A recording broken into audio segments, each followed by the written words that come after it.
चलो, तो आज का जो टॉपिक है वो सिनोनिम्स है ना। सिनोनिम्स का मतलब क्या होता है? पर्यायवाची शब्द, मतलब क्या मिलता जुलता शब्द। जैसे सूर्य को हम लोग रवि भी बोलते हैं, है ना। उसी तरह आज हम लोग एक क्वेश्चन लेने वाले हैं, रेनाउंस। ये एसएससी में पूछा हुआ क्वेश्चन है कि रेनाउंस का सिनोनिम्स क्या होता है। रेनाउंस जो शब्द है उसका सिनोनिम्स क्या होता है ना। इसको याद करना एकदम आसान है।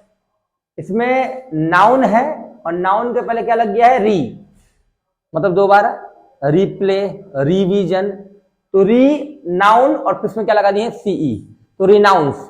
एक्चुअली अब इसमें क्वेश्चन जो है इसमें ऑप्शन आता है कि भाई ये जो क्वेश्चन है इसका सही मिलता जुलता शब्द क्या है। तो मान लो पहला ऑप्शन है फोरसेक, दूसरा है फॉरगेट, तीसरा है फॉरगिव और चौथा मान लो है नन ऑफ दीज। इनमें से कोई नहीं, नन ऑफ दीज, है ना, नॉट। चलिए, तो अब क्या होता है कि पहले आपको समझना है कि जब भी एग्जाम में किसी क्वेश्चन को पूछा जाए तो सिनोनिम्स उसी प्रोसेस में होगा जिस प्रोसेस में वो शब्द है। जैसे रिनाउंस जो है उसको हिंदी में क्या बोलते हैं? त्यागना बोलते हैं। क्या बोलते हैं? त्यागना या छोड़ना।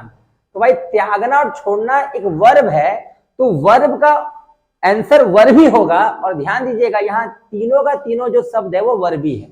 लेकिन अब तीनों में कौन सा आंसर, इसको हम लोग थोड़ा जानते हैं। देखो, वर्ड्स को कैसे याद करना है, वर्ड्स को थोड़ा इंटरेस्टिंग बना के याद करना है। जैसे अब रिनाउंस का अगर मान लो हम आपको आंसर बता दें कि भाई फोरसेक है, तो आप तो याद कर लिए। अब मान लो फिर एग्जाम में दोबारा फोरसेक क्वेश्चन दे दिया, तो जरूरी थोड़ी कि ऑप्शन रिनाउंस होगा। तो करना क्या है, आपको पहले एक हिंदी ले लेना है। जैसे मान लो रिनाउंस का हिंदी आपने क्या लिया? त्यागना। और आपको प्रयास करना है कि त्यागना का मैक्सिमम वर्ड आपको याद हो। त्यागना का मैक्सिमम वर्ड आप याद कर लो, उसके बाद आपको सिनोनिम्स में भी हेल्प मिलेगा, स्पोकन इंग्लिश में भी हेल्प मिलने वाला है। मान लो अगर सामने वाला आपको बोलता है रेनाउंस और आप रेनाउंस का मतलब नहीं जानते हो, आप सिर्फ फोरसेक का मतलब जानते हो, तब तो आपके स्पोकन के लिए भी ये दिक्कत का बात है। तो इसलिए आप क्या करो, हिंदी लो एक, उसका जितना इंग्लिश उसको याद कर लो। उसी प्रोसेस से हमने एक शब्द बनाया है त्यागना या छोड़ना का। त्यागना या फिर छोड़ना का इंग्लिश मैंने बनाया है फ्लैग और अक्स। क्या बनाया है? फ्लैग और अक्स। अब फ्लैग का मतलब क्या होता है? झंडा होता है। अब झंडा कभी हम लोग भूलेंगे?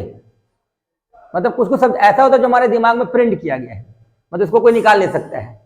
अब बताओ तो अपने मम्मी पापा का नाम आप लोगों को रिवीजन करने का जरूरत पड़ता है क्या? तो वैसा ही क्यों नहीं पड़ता? क्योंकि वहां पर वो शब्द कुछ ऐसे हैं जो आपके दिमाग में है, उसको रटने का जरूरत नहीं है। जिसको रटने चाहते हो आप, वो शब्द आप क्या होता है ना कि आप दिमाग में नहीं रख पाते हो। और जो शब्द आप मतलब चाहते हो कि डिलीट भी हो जाए, वो भी आपके दिमाग से डिलीट नहीं हो सकता। जैसे कुछ कुछ शब्द ऐसा है, आप किस देश में रहते हो, कोई भूलवा सकता है क्या आपको? आपके दोस्त का नाम क्या है? रीजन क्या है? वर्ड्स को इंटरेस्टिंग बना, वो दिमाग में बैठ जाएगा। तो कुछ नहीं करना है, त्यागना और छोड़ना का मैंने शब्द क्या लिखा? फ्लैग और अक्स। अब ये फ्लैग और अक्स का हम लोग फुल फॉर्म लिख लेते हैं। देखो देखो, एफ से फोरसेक हो जाएगा। क्या हो जाएगा? फोरसेक। फोरसेक को हिंदी में क्या बोलते हैं बताओ? त्यागना और छोड़ना। फोरसेक को हिंदी में क्या बोलते हैं? तो रिनाउंस का मिलता जुलता वर्ड क्या हो गया? फोरसेक। अच्छा, फोरसेक के बाद एल से देखो लो, लीव। लीव का हिंदी क्या हो जाएगा बताओ? त्यागना और छोड़ना। तो एफ से क्या हो गया? फोरसेक। एल से क्या हो गया? लीव। अगर हम लोग ए से देखें तो ए से हो जाएगा एबंडन। क्या हो जाएगा? एबंडन। तो एफ से हो गया फोरसेक, एल से हो गया लीव, ए से क्या हो गया? एबंडन। जी से देख लो, जी से क्या हो जाएगा? Give up. जी से गिव अप। तो हमारे सामने त्यागना और छोड़ना का कितना भी शब्द हो बताओ? 4। फोरसेक, लीव, एबंडन और गिव अप। तो सोच के बताओ संस्कार, रिनाउंस का सिनोनिम्स यहाँ फोरसेक है, लेकिन क्या रिनाउंस का सिर्फ सिनोनिम्स फोरसेक ही है या लीव भी है? लीव भी होगा, एबंडन भी होगा और गिव अप भी होगा। मतलब आप इस रिनाउंस के और 4 शब्द को जान दे, सिर्फ फोरसेक को मत जानो। रिनाउंस का सिनोनिम्स फोरसेक भी होता है, लीव भी होता है, एबंडन भी होता है और गिव अप भी होता है। इसके साथ अगर हम लोग अक्स की बात करें तो ए से एक वर्ड हो जाएगा एब्डिकेट। एब्डिकेट। क्यू से वर्ड हो जाएगा क्विट। और एस से क्या हो जाएगा? सरेंडर। एस से क्या हो जाएगा?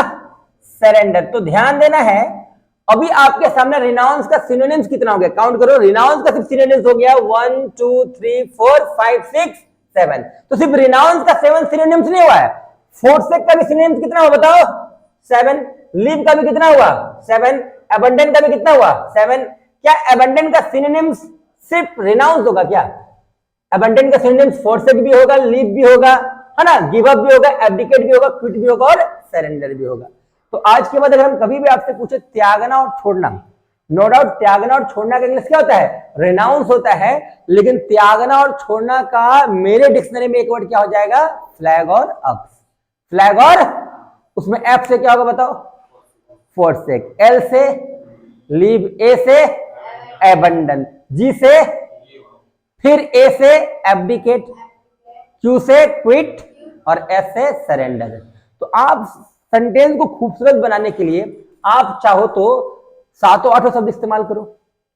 आई want to renounce, I want to forsake, I want to leave, I want to abandon, I want to give up, I want to abdicate, I want to surrender, I want to quit. मतलब आप प्रयास करो कि त्यागना का सिर्फ एक शब्द अपना इस्तेमाल करो, लीव की जगह आप सारे शब्दों को इस्तेमाल करो।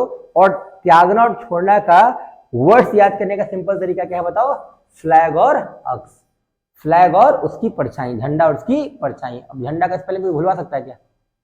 कैट बैट कोई भुलवा देगा क्या? तो कुछ शब्द ऐसे जो आपके दिमाग में प्रिंट है, आप उसी से वर्ड्स को बनाओ और कई संख्या में वर्ड्स को आप आराम से याद कर सकते हो। बस शब्द को इंटरेस्टिंग बनाना जरूर।